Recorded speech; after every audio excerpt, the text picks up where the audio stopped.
Morning, everybody. Happy something football day.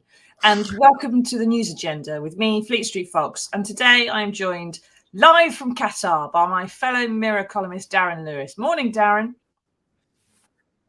Morning. I should say afternoon, actually, because it's just around about 12:05 here in Doha in Qatar. I'm a bit bleary-eyed, forgive me, because I've been up very late. Took a long time to get back to my place after the game last night, but it's a good day. Yeah, happy. So we've got a very slight delay coming in from Qatar because they've been able to put on the World Cup. They haven't been able to put on the broadband. So we're going to have to deal with that as we go, but we'll try and do our best. Now, this is the People's Pay-Per-View, so get into the comments. Ask us your questions. We'll try and answer them for you.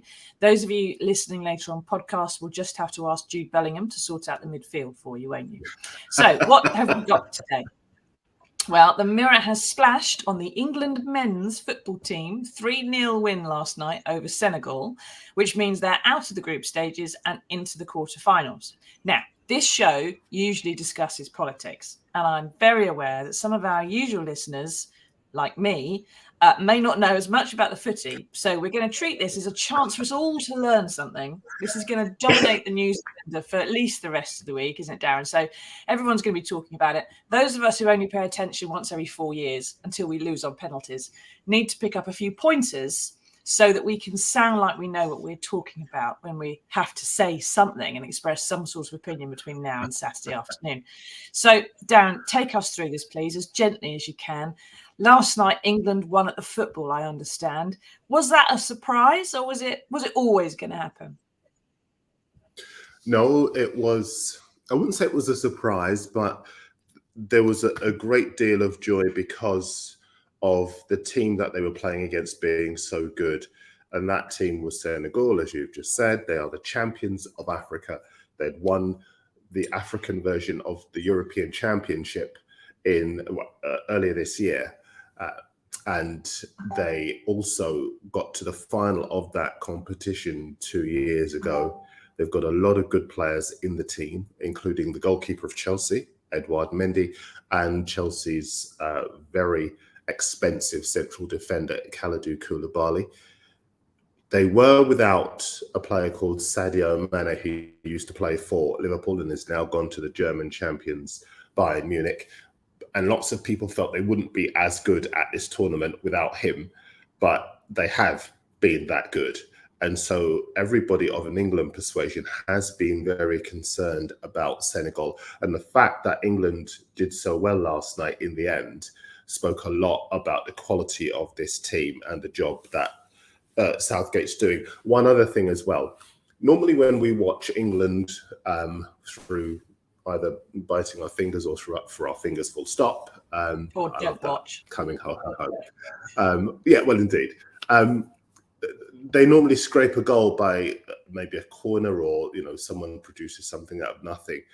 But the goals last night, especially 2 of the 3 of them, were an excellent example of teamwork. Really impressive flowing moves that were easy on the eye.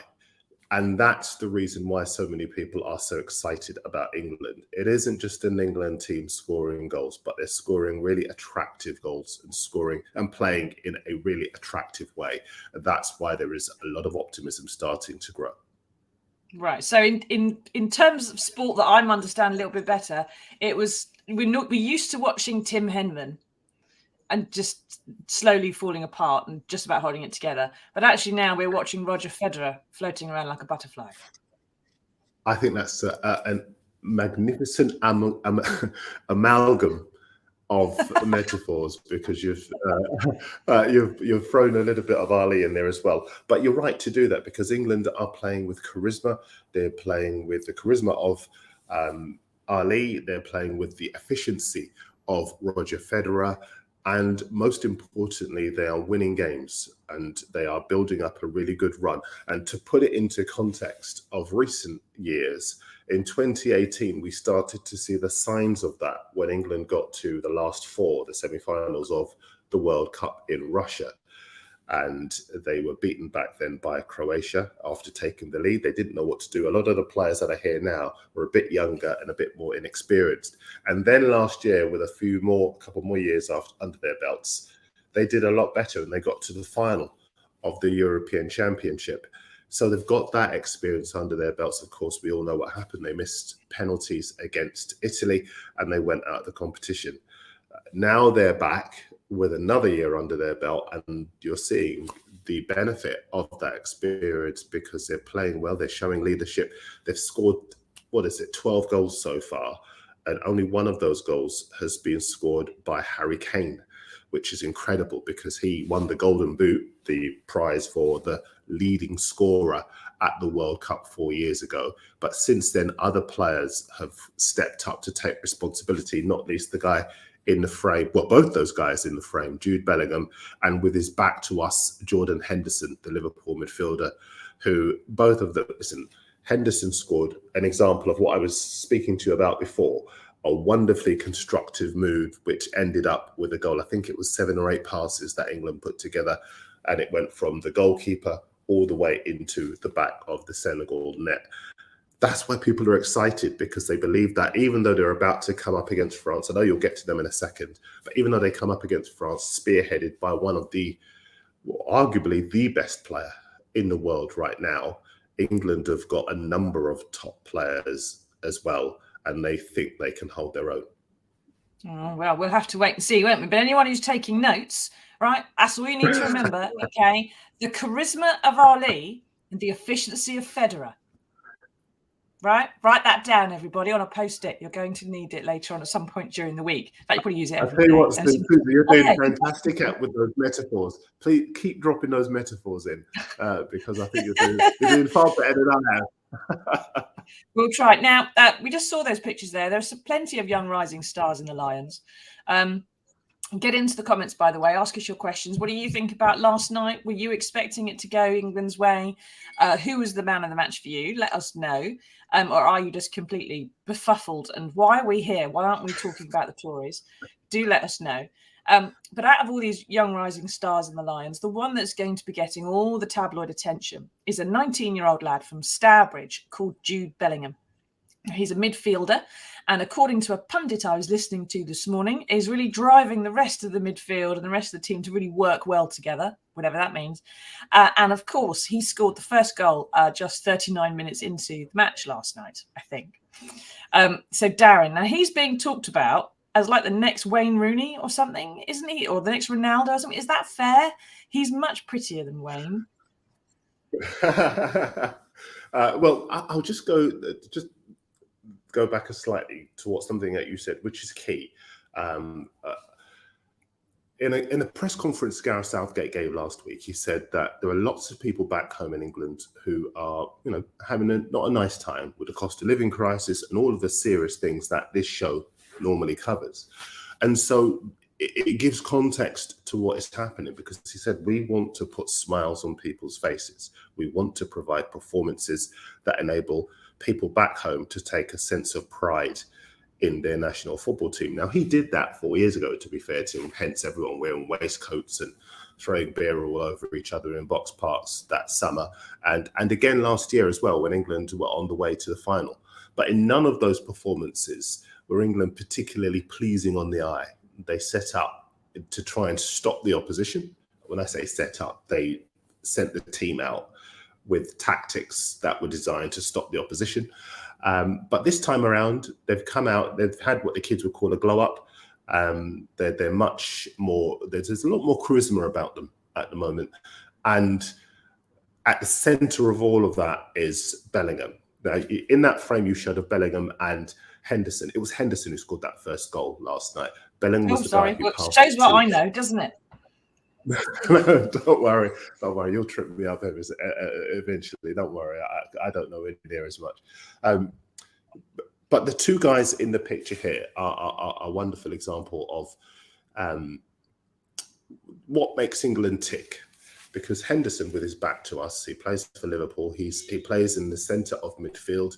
And he's the guy who collects the ball from the defenders and basically chooses players to pass it to, who are in positions to go on and score. Either Henderson or Bellingham can do that. Now, Henderson he's the wrong side of 30. Bellingham is only 19. He should not be able to be as good as he is. But he is so good that when he was at one of his first clubs, Birmingham, he wore the number 22 shirt. And when he left to go to the German club Borussia Dortmund, they decided that no other person would have the shirt he had. He was that good. And the money that was paid for him enabled the club to continue going as a going concern.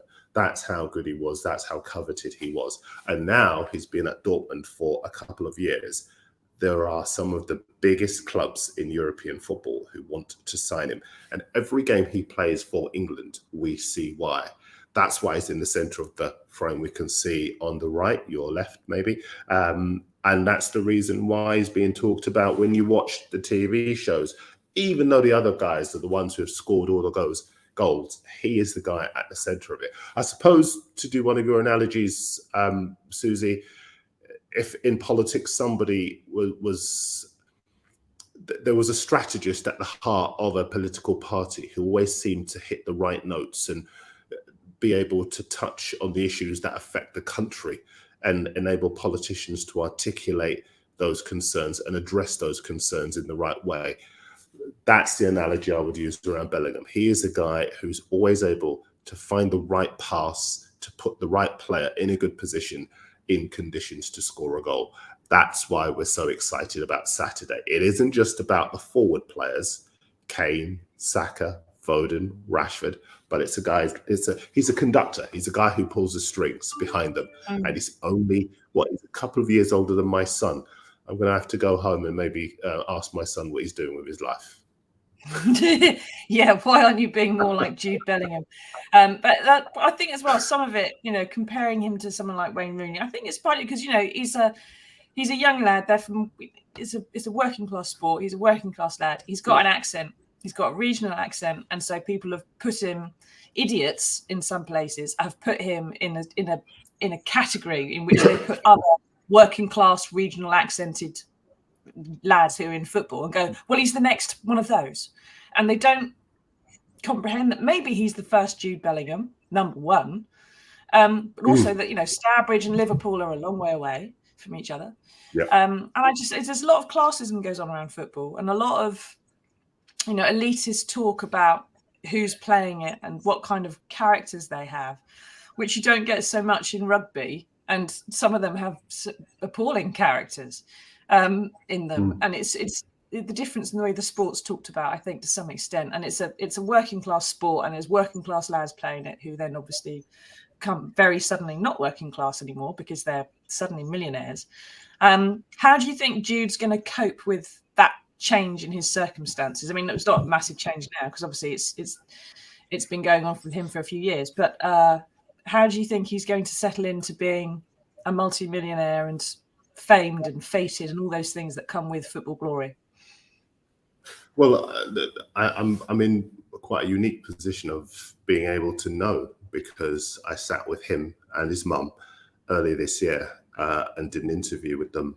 And really, and then after the interview, I sat for an hour and the three of us chatted. And so I really did get an insight into the kind of boy he is, the kind of family he's from. And he is a remarkably level-headed young man. When you speak to him or you get the chance to listen to him, he sounds as though he's 10 or 15 years older. He has fantastic perspective. He has a couple of brothers and he's a real homebody. He is never going to be somebody that you see falling out of nightclubs. He's been superbly brought up, and already some of the negative things around football, he has experience of them. He spoke to me about them in the interview that I did with him.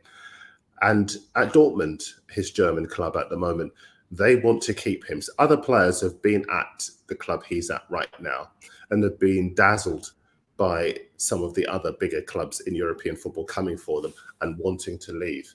He says, no, I want to stay. I want to help my club. We've lost a lot of good players. You may have heard of the striker Erling Haaland, who's gone to Manchester City. He was at the same club as... I did. I knew all about that. Yeah. But no, but you know, I think you are right. You were spot on when you said that there is a lot of elitism and classism in football, and it may well be the case that people will look at a lad from Birmingham, Stourbridge, and you know, look down their noses at him. But he is a guy already at his age, a teenager, wise to the realities around football, and that's why he has a very closely knit group around him, consisting of his mum, his dad, his agent, his brothers. It's very, very tight knit, so that he doesn't get carried away with himself, the game, the results, and you know, he's earned a fair bit of money already, let me tell you. But of course, as you suggest, if England do go all the way, or even if they get within touching distance, his reputation will go through the roof. Yeah, well, we'll have to wait and see how all that pans out. But good on him anyway. Now get into the comments. Ask us your questions. What do you think about Jude Bellingham? What do you think about where he's headed in the future? Do you think it's fair that he's playing next to someone who's over 30, who can only ever bad? Should we just have teams of 19-year-olds? You're on with me, Susie, and I'm over 50. You're on with me. I'm over 50. You're much younger than me. That's not fair. Yeah, but I mean, you know, why don't we just, why aren't they all 19? Surely they're all going to play better football if they're 19 rather than if they're 35. I don't want to make them have to retire early, but, you know, we'll see. They're obviously all elite athletes, and they run about and practice very, very hard. So they know what they're doing. So get into the comments and ask us what you think about that. But first, moving on, we need to throw this forward to Saturday, right? So that's when the Lions are going to be playing France for the right to go into the semis. But Darren, as I understand it, and correct me if I'm wrong, France are the current holders of the World Cup. Are they on form? Are they going to win? Or is it going to be sort of the 100 Years' War all over again, only in minutes instead of years, and we're going to lose? They are in form. They are led by the best player. They're led by a man called Kylian Mbappe, a boy. He's 23 years of age. So compared to me, he's a boy. But he doesn't turn 24 until a couple of days after the final. And yet he scored more World Cup goals than Pele, which takes some doing. Pele, obviously, the world's greatest even I've heard icon. Well, indeed. He won the World Cup, Pele, as a 17-year-old. And went on to win 2 more. And this boy, and he was the leader. He was the Wayne Rooney, Lionel Messi, and Ronaldo all rolled into one. And anything your favourite player has ever done, Pele did it himself before when he was a player. He's an exceptional footballer and a worldwide icon for any sportsman.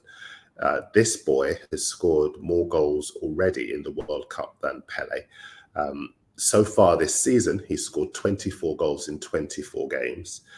If you include the goals that he scored for his club, which is the French champions, Paris Saint-Germain.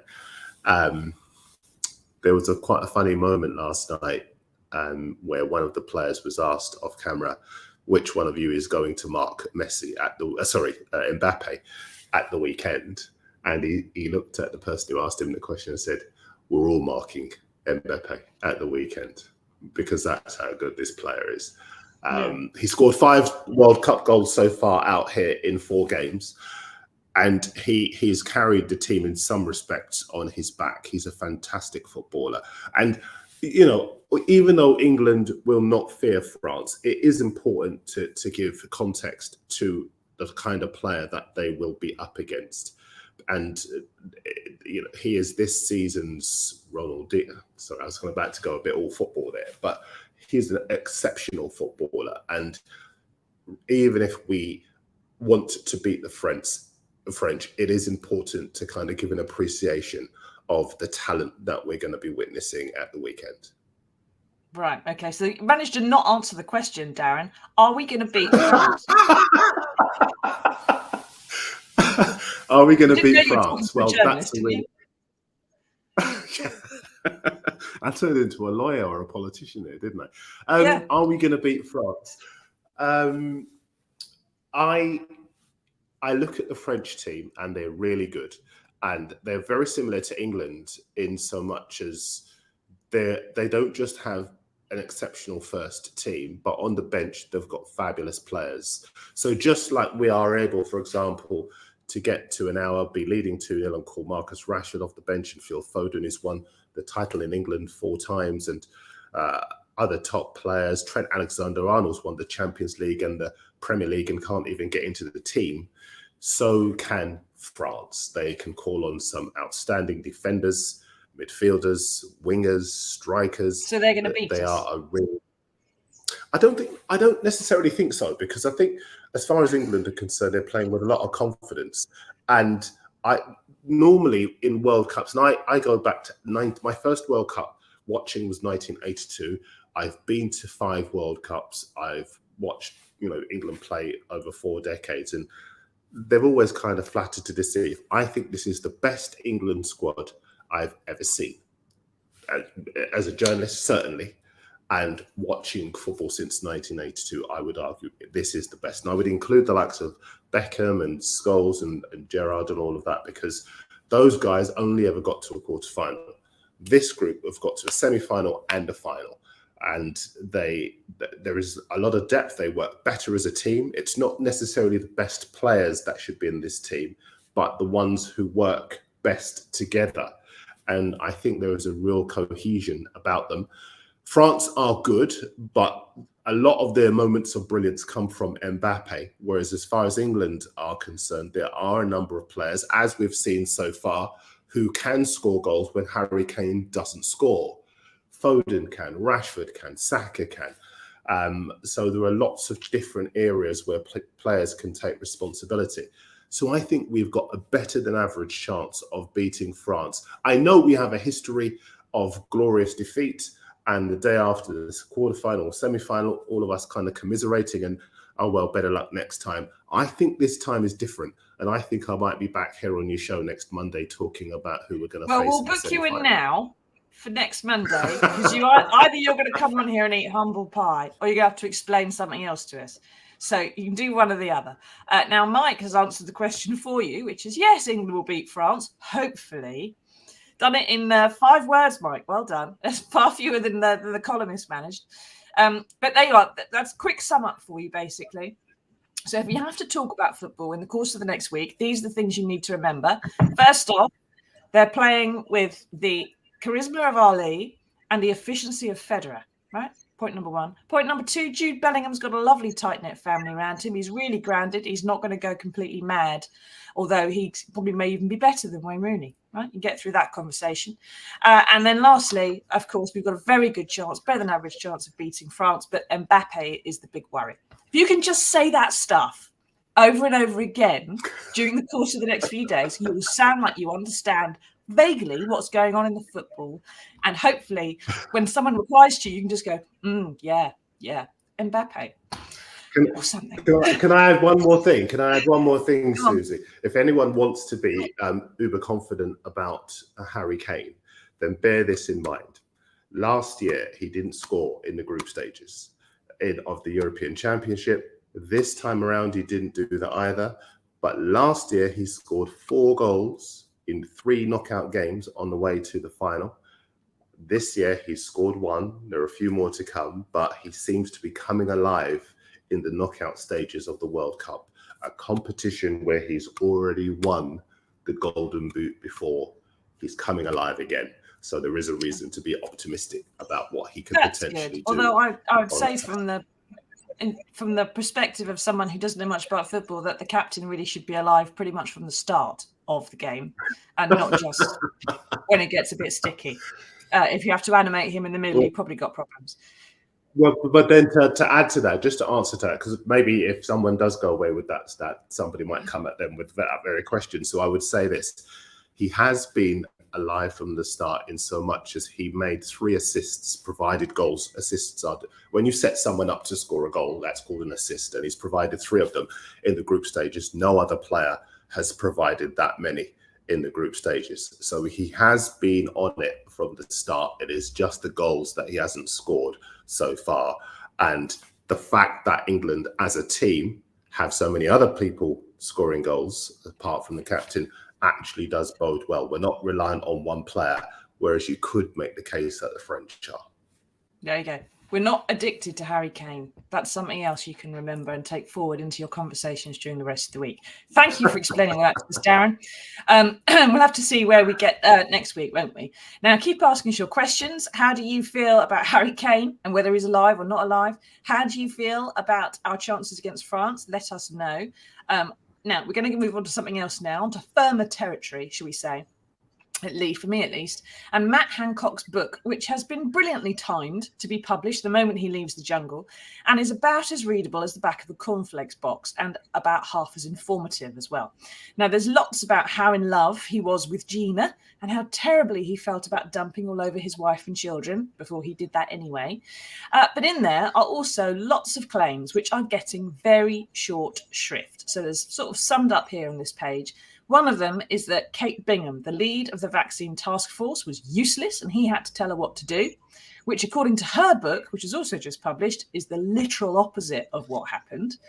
And another claim of his is that care homes were using staff who carried COVID in, and that's what infected and killed tens of thousands of frail and elderly residents. Now, carers who abandoned their families, who slept on floors of care homes, made huge personal sacrifices to keep those places safe, while Hancock was merrily throwing discharged and untested hospital patients into them, have begged to differ. They're not too happy. So, Darren, it's not like you can see it from a different perspective and they could both be true. It's literally one or the other. I suppose the question is here, who do we believe? Isn't it? Do we believe Matt Hancock? Susie, I get upset when I hear about this kind of thing, because Matt Hancock has shown himself with that very frame, alongside the words, show what kind of man Matt Hancock is. Somebody who quite literally was sleeping on the job with someone else who was not his wife. And the lawyers don't want to have to come to me for that, because that picture right there tells you everything you need to know. And the picture that was taken of him at work doing something he shouldn't tells you what he needed to know, what you need to know as well. Dancing but also, I think, yeah. And I laugh, but this is no laughing matter for exactly the people that you mentioned, those carers, those people who put their lives at risk to help care for, be with patients, often in their final moments because family members couldn't be with them. The anecdotal evidence is extensive. So for Matt Hancock to write in his diaries, to put forward, shall we say, a tenuous at best version of events for money, because he's promoting this book and his version of events, when there are millions of people who either suffered with or lost family members who would tell you a very different version of events, it's just reprehensible. And the thing that concerns me the most about this whole thing is that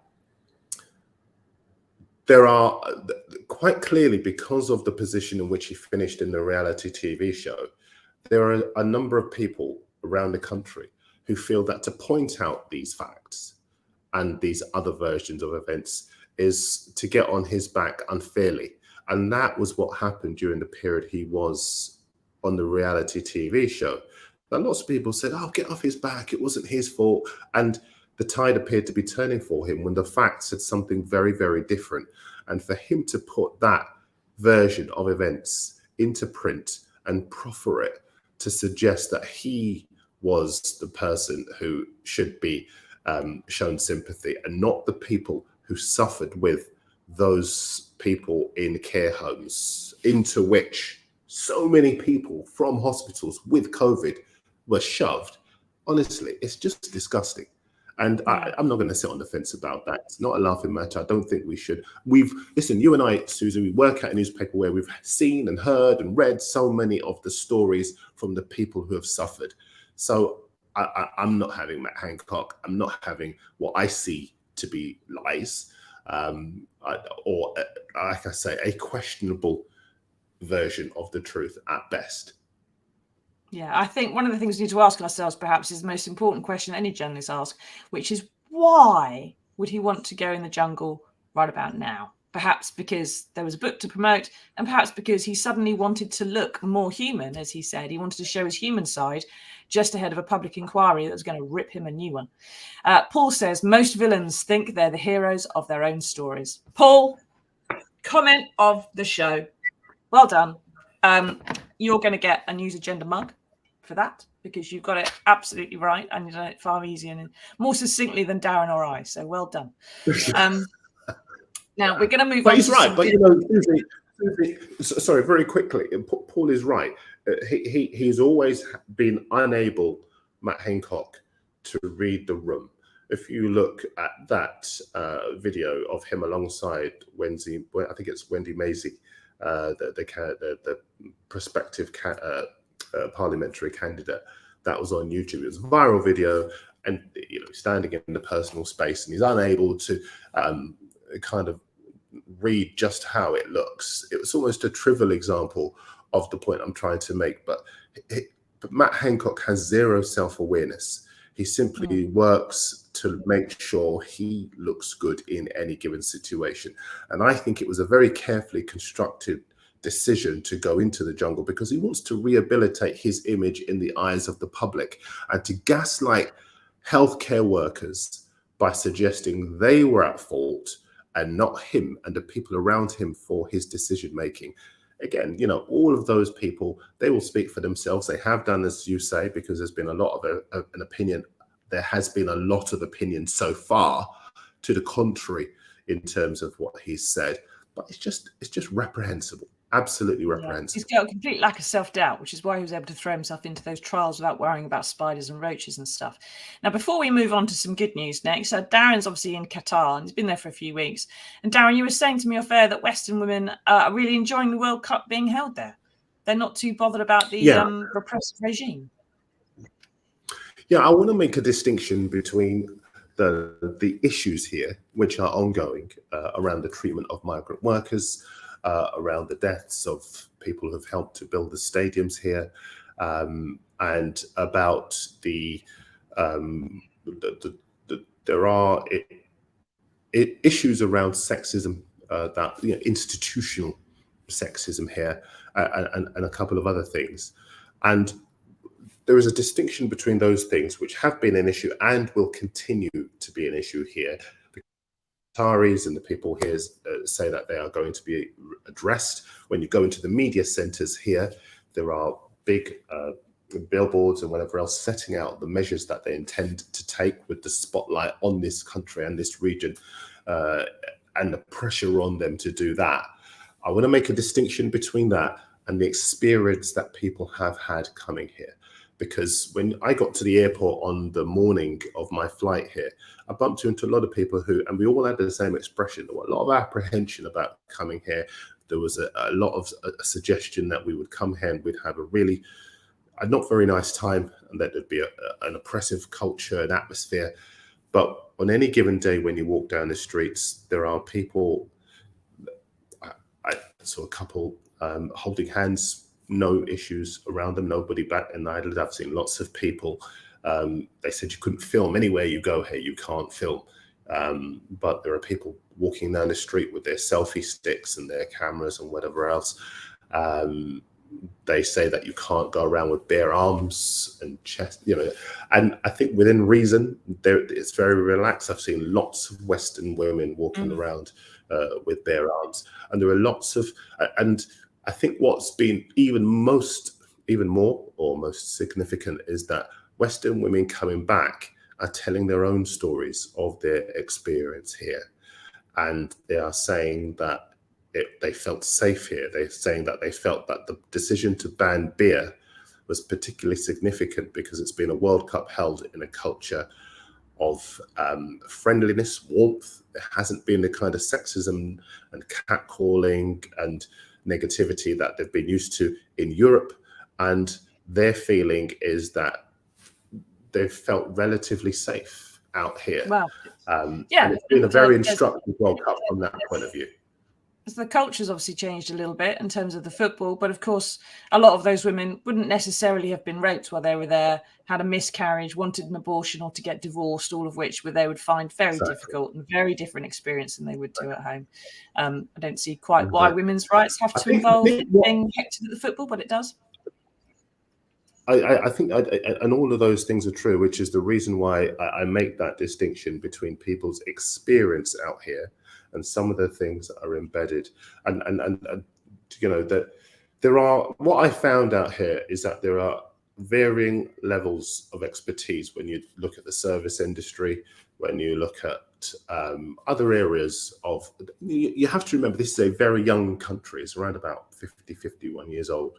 And there are lots of elements of this country that need training, that need leadership, and even around law. You know, listen, let's not kid ourselves that the law around rape victims in England is any better than it is out here. You know, we all know the statistics. We all seen a litany of stories regarding the conduct. I know, but no, Darren, now come on, I'm going to pull you up there, because women who get raped in the UK very rarely get arrested for having sex outside marriage, which does happen in. No, you're right. You're right. You're right. We're not on any. We're not on opposite sides in relation to this. I think you're absolutely right.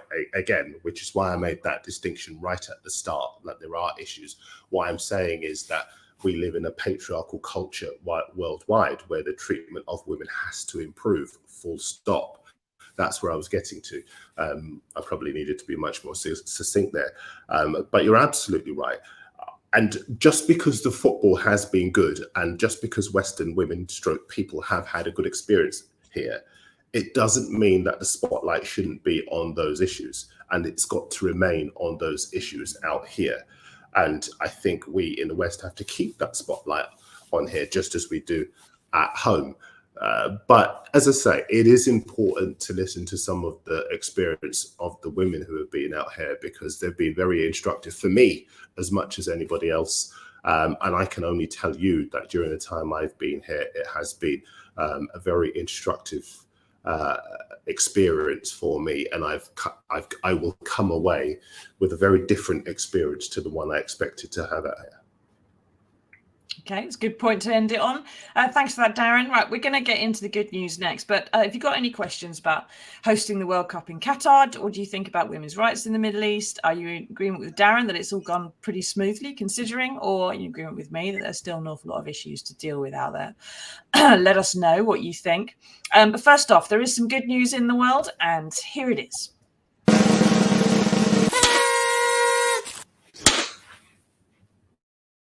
Now, if you ask me, there is nothing better on the planet, unless you're a vegan, than having a steak and an egg and a nice cup of tea. But scientists, bless them, they've taken a break from space and vaccines and stuff to look at the important stuff, which is our food. And have worked out that the protein within those things, the organic compounds, is amazingly good for us and stops women busting a hip as they get older. It only applies to women, but they have a 45% reduced risk of hip fracture as a result of brittle bone disease if they have a regular steak, egg, and a nice cup of tea. So, Darren, is this proof really that a fella should always treat the lady in his life to a nice steak dinner once a week? Yeah, well, yeah. I mean, there's somebody who enjoys a steak. Exactly.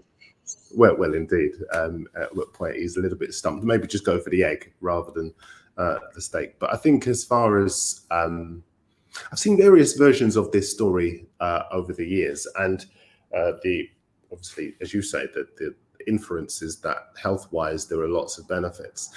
I wonder if that would be the case. I mean, my neighbour, she had a hip replacement because she fell, broke her hip. I think of more concern for her was the fact that she had to wait 10 hours for an ambulance rather than she should have had a steak. I don't know. I mean, you're a woman who maybe got a couple of binoculars looking at your advanced years, very deep into the distance. Does that make you? Well, do you want to come back as in you are Darren? As you are a young woman with those years in the distance. I didn't phrase that very well at all, but I'm sure you know what I mean.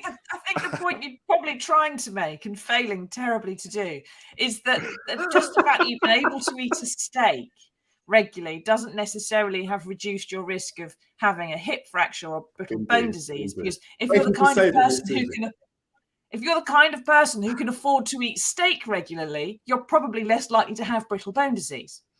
Whereas, someone who is poorer, correlation and causation, two different things. But this is still good news. It does mean that you can go out and have eggs, steak, if you can find any of these things and afford them, and they haven't been security tagged in the supermarket, then they may be good for you to eat a high protein diet, ladies. That's what we're saying. I mean, and just to add to what you're saying. Just to add to what you're saying there, Susie, and apologies to anyone who thinks I'm interrupting, Susie, there is that delay, that 5-second delay, which means every so often we crash over each other. But the point you made is very significant, because whatever the health benefits are, we live in a very difficult time. And if you're listening to this and you're someone who has to use food banks, or you're someone who's affected by the cost of living crisis, what we know is that very often it's far cheaper to eat badly rather than healthily. So in many respects, this may well be good advice, but there are a lot of people who can't take it, who can't afford to take it. And that's the dichotomy, if you like, that we face right now. Exactly. I don't think steak's ever going to be cheap, but if you do get a chance to have some, anybody, it probably is quite good for you. Even veggies and vegans, I'd say the same, and they'd be upset with me, but there we go. Thank you very much, Darren, for taking us through all that, for insulting me so roundly, and for agreeing to come back on the show next Monday, when hopefully I get to insult you because we have lost. Actually, I don't hope that we lose. I just hope I can insult Darren a bit. Thank you, everyone, for taking part. Thank you, Darren, for explaining it all to us. Good luck, everybody, getting through the week. Remember, the charisma of Ali, the efficiency of Federer, and Harry Kane's made 3 assists, so he's doing actually quite well. There you go. Thanks, everybody. We'll see you all again on Wednesday for another edition of the News Agenda. Tatty bye.